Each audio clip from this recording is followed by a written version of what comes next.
ఓం నమో నారసింహాయ. సింహగిరి శ్రీచందనం ఛానల్కి స్వాగతం. చందనోత్సవంలో భాగంగా నిజరూప దర్శనం అనంతరం వరాహ నారసింహుడికి తొలి విడతగా సమర్పించేందుకు శ్రీగంధం సిద్ధమైంది. బేడా మండపంలో ఏర్పాటు చేసిన ప్రత్యేక సానలపై ఉద్యోగులు భక్తులు అరగదీసిన పచ్చిగంధాన్ని ఏ రోజుకు ఆ రోజు సేకరించి పద్మనిధిగా పేరొందిన భాండాగారంలో భద్రపరిచారు.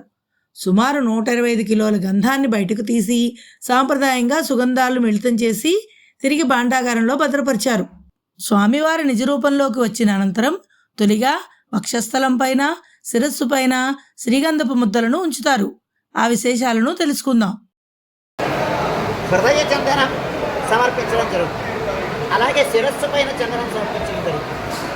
దీనికి గ్రామీణంలో ఒక వ్యవహారం, దుద్దనబోయుడని ఆయన ఇక్కడ పోడు వ్యవసాయం చేయడం, ఆ పోడు వ్యవసాయంలోకి ఒక వరాహం ప్రవేశించడం, ఆ పంటనంతటిని ఆరగించడం, దానికి దుద్దన వెనుక వహించి మాటు వేసి ఒక బల్యాన్ని సంధించడం, ఆ బల్యాన్ని దెబ్బకి ఆ వరాహం పరిగెత్తి పుట్టలో దాగిపోవడం, ఆ పుట్టలో ఉండేటువంటి వరాహాన్ని వెంబడించి ఎక్కడుంది అని ఆయన పరిశీలన చేస్తే పుట్టలోంచి ఒక శరీరాన్ని వినిపించి, నేను నృసింహదేవరని ఆ పుట్ట తొలగించి నాకు ఆరాధనాది వ్యవస్థను ఏర్పడుతుందని కటకం లేనటువంటి మీ రాజుకు చెప్పు అని చెప్పినట్టుగా కృష్ణమాచార్య వచనం మనకి అంతఃసాక్ష్యం అన్నమాట.